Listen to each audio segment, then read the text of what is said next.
Nous allons parler de Jacob à Péniel, de la réconciliation entre Jacob et Ésaü, et de Jacob et sa famille à Sichem dans cette vidéo. Un homme lutta avec Jacob jusqu'au matin. Jacob appela ce lieu Péniel. Dans Genèse 32, 24 à 32, Jacob demeura seul. Alors un homme lutta avec lui jusqu'au lever de l'aurore. Voyant qu'il ne pouvait le vaincre, cet homme le frappa à l'embouchure de la hanche. Et l'embouchure de la hanche de Jacob se démit pendant qu'il luttait avec lui. Il dit, « Laisse-moi aller, car l'aurore se lève. » Et Jacob répondit, « Je ne te laisserai point aller, que tu ne m'aies béni. » Il lui dit, « Quel est ton nom? » Et il lui répondit, « Jacob. » Il dit encore, « Ton nom ne sera plus Jacob, mais tu seras appelé Israël, car tu as lutté avec Dieu et avec des hommes, et tu as été vainqueur. » Jacob l'interrosa en disant, « Fais-moi, je te prie, connaître ton nom. » Il répondit, « Pourquoi me demandes-tu mon nom? » Et il le bénit là. Jacob appela ce lieu du nom de Péniel, car dit-il, « J'ai vu Dieu face à face, et mon âme a été sauvée. » Le soleil se levait lorsqu'il passait Péniel. Jacob boitait de la hanche. C'est pourquoi, jusqu'à ce jour, les enfants d'Israël ne mangent point le tendon qui est à l'embouchure de la hanche, car Dieu frappa Jacob à l'embouchure de la hanche, au tendon. Jacob et Ésaü se réconcilièrent. Dans Genèse 33, 1 à 17, Jacob leva les yeux et regarda, et voici, Ésaü arrivait avec 400 hommes.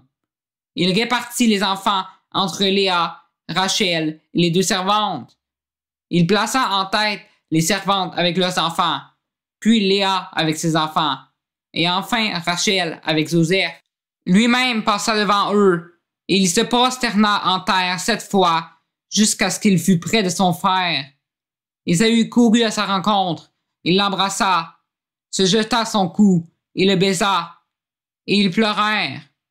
Ésaü, levant les yeux, vit les femmes et les enfants, et il dit, « Qui sont ceux que tu as là? » Et Jacob répondit, « Ce sont les enfants que Dieu a accordés à ton serviteur. » Les servantes s'approchèrent, elles et leurs enfants, et se prosternèrent. Léa et ses enfants s'approchèrent aussi et se prosternèrent. Ensuite, Joseph et Rachel s'approchèrent et se prosternèrent. Ésaü dit, « À quoi destines-tu tout ce camp que j'ai rencontré? » Et Jacob répondit, « À trouver grâce aux yeux de mon Seigneur. » Ésaü dit, « Je suis dans l'abondance, mon frère, garde ce qui est à toi. » Et Jacob répondit, « Non, je te prie, si j'ai trouvé grâce à tes yeux, accepte de ma main mon présent, car c'est pour cela que j'ai regardé ta face, comme on regarde la face de Dieu, et tu m'as accueilli favorablement. Accepte donc mon présent qui t'a été offert, puisque Dieu m'a comblé de grâce et que je ne manque de rien. » Il insista auprès de lui, et Ésaü accepta. Ésaü dit, « Partons, mettons-nous en route, j'irai devant toi. » Jacob lui répondit, « Mon Seigneur sait que les enfants sont délicats et que j'ai des brebis et des vaches qui allaitent. Si l'on forçait leur marche un seul jour, tout le troupeau périrait. Que mon Seigneur prenne les devants sur son serviteur, et moi, je suivrai lentement au pas du troupeau qui me précédera et au pas des enfants jusqu'à ce que j'arrive chez mon Seigneur à Séhir. » Ésaü dit, « Je veux au moins laisser avec toi une partie de mes gens. » Et Jacob répondit, « Pourquoi cela? Que je trouve seulement grâce aux yeux de mon Seigneur. » Le même jour, Ésaü reprit le chemin de Séhir. Jacob partit pour Sukkot. Il bâtit une maison pour lui et il fit des cabanes pour ses troupeaux. C'est pourquoi l'on a appelé ce lieu du nom de Sukkot. Ensuite, Jacob et sa famille allèrent à Sichem, et Dina, fille de Jacob, fut enlevée par Sichem, fils de Hamor. Dans Genèse 33, 18 à 20, et dans Genèse 34, 1 à 7. À son retour de Padan-Aram, Jacob arriva heureusement à la ville de Sichem, dans le pays de Canaan, et il campa devant la ville. Il acheta la portion du champ où il avait dressé sa tente, des fils d'Hamor, père de Sichem, pour 100 kilstas. Et là, il éleva un autel qu'il appela El Eloé Israël. Chapitre 34. Dina, la fille que Léa avait enfantée à Jacob, sortit pour voir les filles du pays. Elle fut aperçue de Shichem, fils de Hamor, prince du pays. Il l'enleva, coucha avec elle, et la déshonora. Son cœur s'attacha à Dina, fille de Jacob. Il aima la jeune fille, il sut parler à son cœur. Et Shichem dit à Hamor, son père, « Donne-moi cette jeune fille pour femme. » Jacob apprit qu'il avait déshonoré Dina, sa fille. Et comme ses fils étaient au champ avec son troupeau, Jacob garda le silence jusqu'à leur retour. Hamor, père de Shichem, se rendit auprès de Jacob pour lui parler, et les fils de Jacob revenaient des champs lorsqu'ils apprirent la chose. Ces hommes furent irrités et se mirent dans une grande colère parce que Shichem avait commis une infamie en Israël en couchant avec la fille de Jacob, ce qui n'aurait pas dû se faire. Shichem demanda Dina pour femme. Les fils de Jacob lui répondirent qu'il doit être circoncis s'il veut prendre leur sœur. Dans Genèse 34, 8 à 24, Hamor leur adressa ainsi la parole. Le cœur de Shichem, mon fils, s'est attaché à votre fille. Donnez-la lui pour femme, je vous prie. Alliez-vous avec nous. Vous nous donnerez vos filles et vous prendrez pour vous les nôtres. Vous habiterez avec nous et le pays sera à votre disposition. Restez pour y trafiquer et y acquérir des propriétés. Shichem dit au père et aux frères de Dina que je trouve grâce à vos yeux et je donnerai ce que vous me direz. Exigez-moi une forte dot et beaucoup de présents et je donnerai tout ce que vous me direz. Mais accordez-moi pour femme la jeune fille. Les fils de Jacob répondirent et parlèrent avec ruse à Shichem et à Hamor, son père, parce que Shichem avait déshonoré Dina, leur sœur.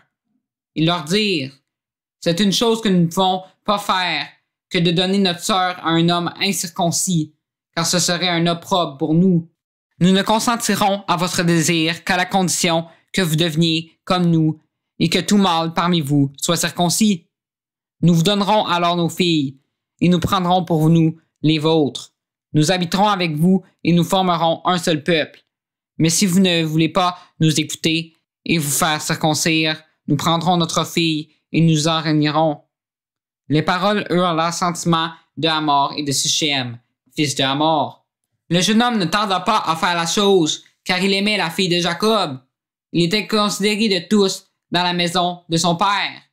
Hamor et Shichem, son fils, se rendirent à la porte de leur ville, et ils parlèrent ainsi aux gens de leur ville. « Ces hommes sont paisibles à notre égard, qu'ils restent dans le pays, et qu'ils y trafiquent.